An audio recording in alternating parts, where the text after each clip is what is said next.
Përshëndetje të nderuar miq të mi. Historia që do të ndaj sot bëhet fjalë për një dashuri. Një dashuri që nisi me të gjitha të mirat e botës. Një dashuri që ky çift në sytë e njëri tjetrit shikonte parajsën, universin, botën, jetën, të ardhmen të ndritur, diamantin, shkëlqimin. Por kjo dashuri u shua nga një xhelozi e tepërt dhe një mesazh në Snapchat. Para se unë të lexoj këtë historinë, do kisha dashur të bëj një kërkesë. Mos u mundoni të shkatroni një dashuri. Të shkatrosh një dashuri është sikur të shkatërosh një xhami.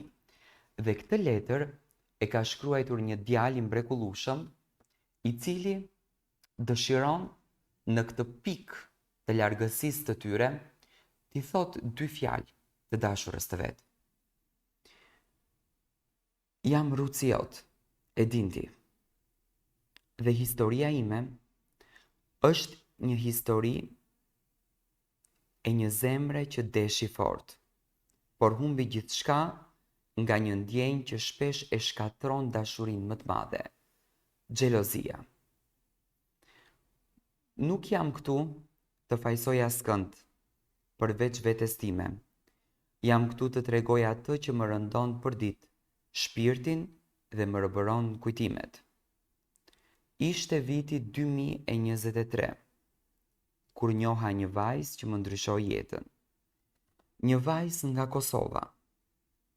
Ndërsa unë jetoja në Gjermani, kishim njohur njëri tjetrin përmes rrjeteve sociale. Dhe bisedat tona kaluan në telefonata që zgjatnin me orë të tëra. Ishte si kur fjalët e saj më ngjallnin diçka që kur nuk e kisha ndjerë më parë. Dashuri, ajo lloj dashurie që të bën të besosh se Zoti të ka sjell dikë të veçantë. Edhe pse ishim larg, çdo ditë ishte si të jetonim bashkë. Zemrat tona ishin lidhur fort, por me kalimin e muajve, ndonse e donim njëri tjetrin shumë. Filluan edhe problemet.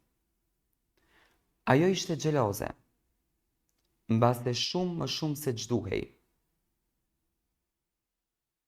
Dyshonte për çdo lidhje apo për çdo njohje të mundshme. Por çdo herë që dilja jashtë, pa e njoftuar menjëherë, këto gjëra filluan të na largonin, por dashuria ishte më e madhe se çdo marrëveshje. Në gusht të vitit 2024 vendosëm të fejoheshim. Ajo erdhi në Gjermani dhe filluam të jetojmë bashkë. Ishte periudha më e bukur e jetës time.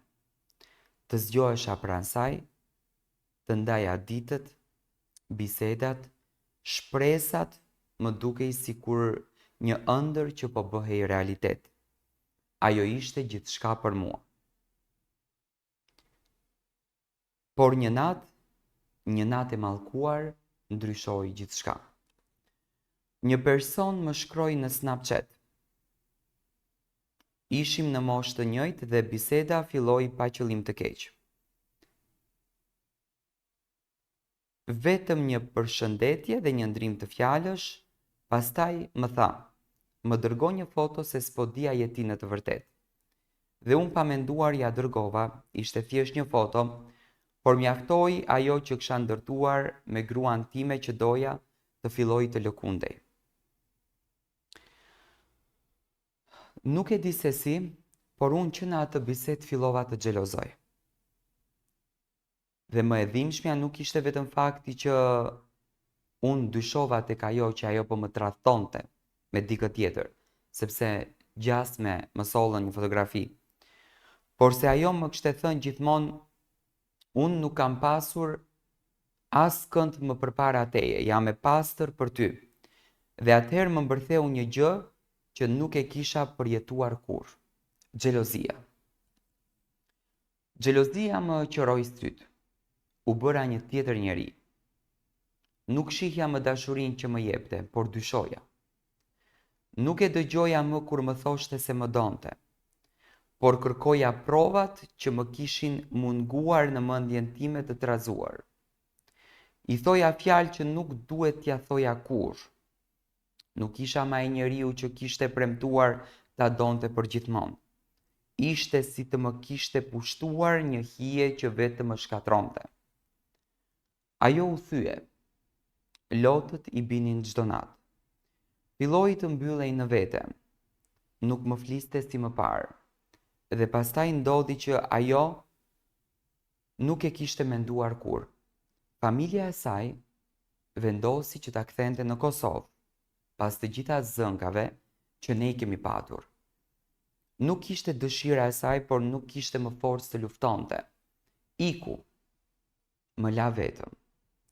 Me sytë e mbushur me lotë e me zemrën time në duar, s'tha asnjë gjë, vetëm u largua. Që nga ajo ditë nuk ka kaluar as edhe një natë që të mos e kem parë në ëndër.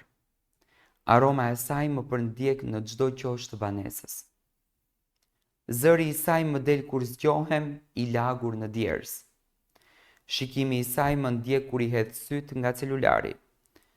Shpresoj të kem një mesazh prej saj, por jo, heshtje vetëm kujtime. Ka mësuar se ajo ende më do, por ka frikë se historia do të përsëritet. Ka frikë se xhelozia ime do e shkatroj përsëri. Dhe ajo ka të drejtë. Nëse do mundja ta ktheja kohën pas, nuk do kisha shkruar kur në atë snap. Nuk do të kisha ngritur kur zërin. Nuk do e kisha bërë të qante. Do e kisha dashur më fort, pa kushte. Ashtu siç ajo më deshi mua. Këtë letër e kam për të. Nëse më dëgjon, nëse dikur të ka rahur zemra për mua, dije unë të dua ende. Të dua pafund. Të dua më shumë se kur. Nuk të kam haruar në asnjë çast. Edhe pse ti ike, edhe pse the se nuk do ta lësh dorën time kur. Ti ike. Por unë jam ende këtu. Të pres. Të dua. Të kërkoj çdo ditë mes kujtimeve dhe mallkimeve të vetes time. Mos bëni si unë që bëra djem. Mos e lini xhelozin t'ju amar syt. Mos e humbisni atë që doni për shkak të frikës, sepse kur ajo të ik, e kuptoni se çfarë ke humbur.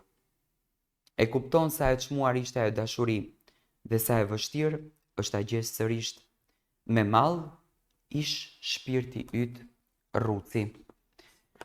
Ky është mesazhi.